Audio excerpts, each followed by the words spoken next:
Okay class, welcome to my video. So for this video, we will discuss depreciation. So basically, when we talk about depreciation, this is actually the recording of expense of a specific property, plant, and equipment over its useful life. So, di ba, kapag mag-record tayo ng property, plant, and equipment at the date of purchase, normally we record PPE, then credit cash. So, yung PPE na i-recognize natin is an asset account will be expense over time. So, the expense that has to be recognized over time is what we call depreciation. Okay? So, depreciation in a strict sense is a systematic allocation of property, plant, and equipment's depreciable amount over its useful life. So, in here, we have to consider three things, di ba? First, meron tayong systematic allocation. Second, we have the depreciable amount and also its useful life, systematic allocation. Actually, this is the manner of how we record the depreciation expense over time. So meaning, if we say systematic, so dapat meron tayong system na sinusunod. So ibig sabihin dapat may order. So basically, the depreciation expense must be predetermined. So meaning, it has to be known from the start. Then, we have also the depreciable amount. If we say depreciable amount, it is the maximum amount that we can recognize as depreciation expense over the life of the asset. So, if we put it under a formula,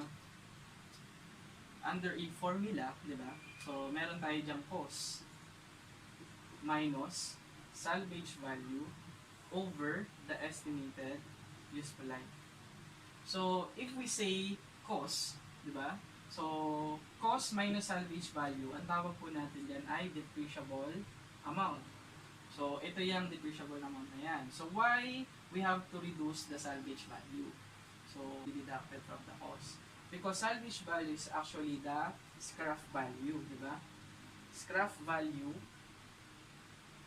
So, meaning at the end of the life of this specific property, plant, and equipment, ito na lang yung magiging value niya. For example, bumili ka ng kotse, so after 5 years, so wala ka ng kotse, so meron ka na lang lata. Yung lata na yun, ibibenta mo sa junk shop, the amount that we can recover over that transaction is considered as scrap value.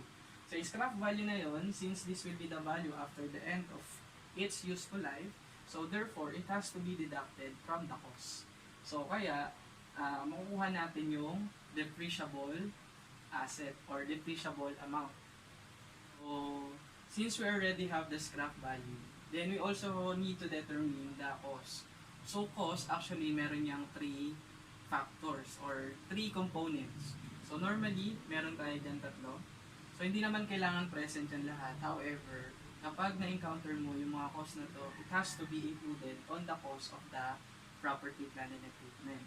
So, number 1, we have the purchase price, the directly attributable cost, and the dismantling cost recorded at present value.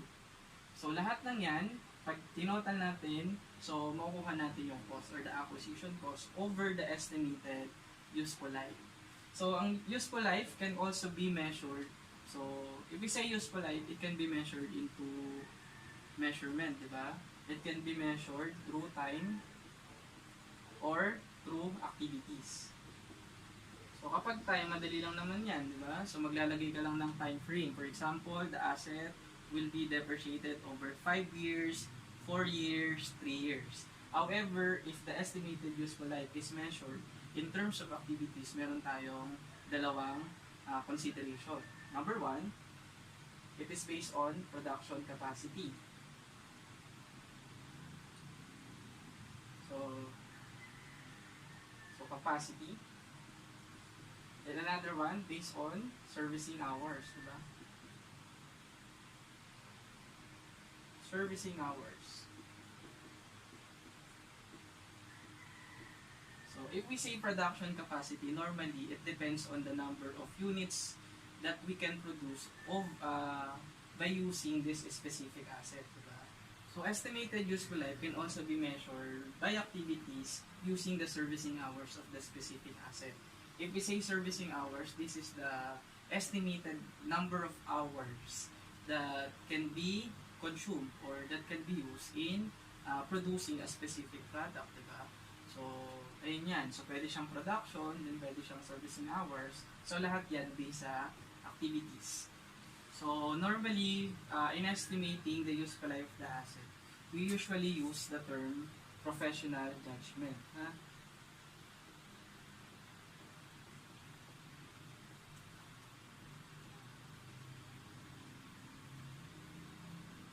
So, gagamit lang po tayo ng professional judgment. However, if we say professional judgment, dapat meron tayong basis.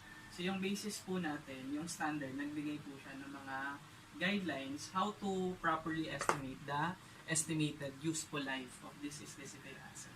So, nagbigay po siya ng dalawang factors. So, pwede daw tayong mag-estimate ng estimated useful life based on physical factors, diba?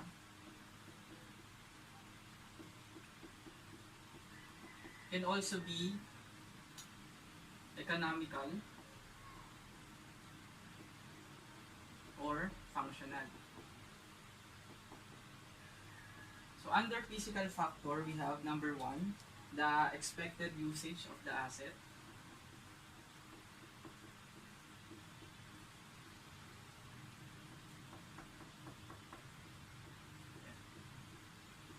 So under this one, so dinedetermine natin yung estimated useful life niya. So parang dito sa activities based on the number of units produced, diba? So ang tawag natin doon na expected usage of the asset. So number 2, so estimated useful life can also be determined using physical factor. Physical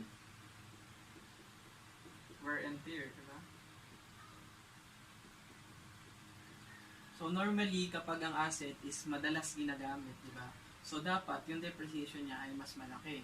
Kasi kapag for example, meron kang photocopying machine, ginagamit mo siya ng morning then ng afternoon just ng gabi. So pero yung isang photocopy machine on the other company, ginagamit na siya tuwing umaga. If that's the case, since mas ginagamit natin siya ng mas frequent, so therefore, dapat yung depreciation natin is mas malaki over dun sa atin sa ibang companies. Kasi nga, meron tayong tinatawag na physical wear and tear. So, pag mas ginagamit, mas nagde-depreciate siya. Then, another one, the last under physical factor, which is the most abused, diba, na guidelines, is the passage of time.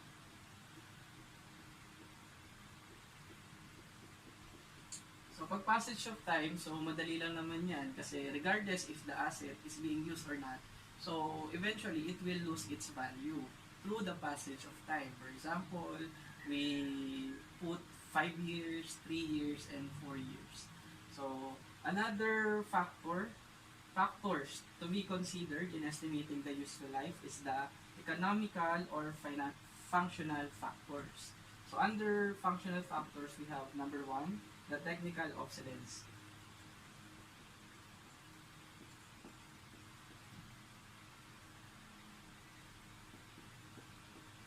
So under technical obsolescence, so meaning if the assets, the existing assets is superseded by the latest version of the same asset. Example niyan, yung mga cellphone, di ba? Ang cellphone, mabilis siyang nag-depreciate because of technical obsolescence. Kasi may bagong unit. So, yung previous unit, so bumababa yung value niya. If that's the case, yung mga cellphone, mas mabilis siyang nag-depreciate over other kinds of property, plant, and equipment. Then, number 2, we have the inadequacy. Diba? So, under inadequacy, so normally, so if the assets can no longer provides its use, diba? So, hindi natin siya masyado nagagamit. So, pwede rin po siya maging basis ng ating estimating the estimated useful life, diba? So, number 3, we have the legal limits. So, under legal limits, ito po yung ini-impose ng government. Diba? For example, if the government imposes a certain number of years na pwedeng gamitin lang ang specific asset, so it has to be honored, diba? For example, meron tayong kotse, sinabi ng gobyerno na kahit gumagana pa yan or hindi, pero naglapse na yung binigay niyang time frame, for example, 5 years. So kahit gumagana pa siya after 5 years, dahil meron tayong legal limits, dahil kailangan na siyang sirain. So therefore, the estimated useful life must be 5 years, not longer than 5 years, kasi ayun lang yung limit na pinrovide ng government. Using these factors, we can determine the estimated useful life of the specific asset. So, ayan lang naman po yung ating kailangang malaman sa konsepto ng depreciation expense. So, now, let's proceed to the computation of the depreciation expense on different methods.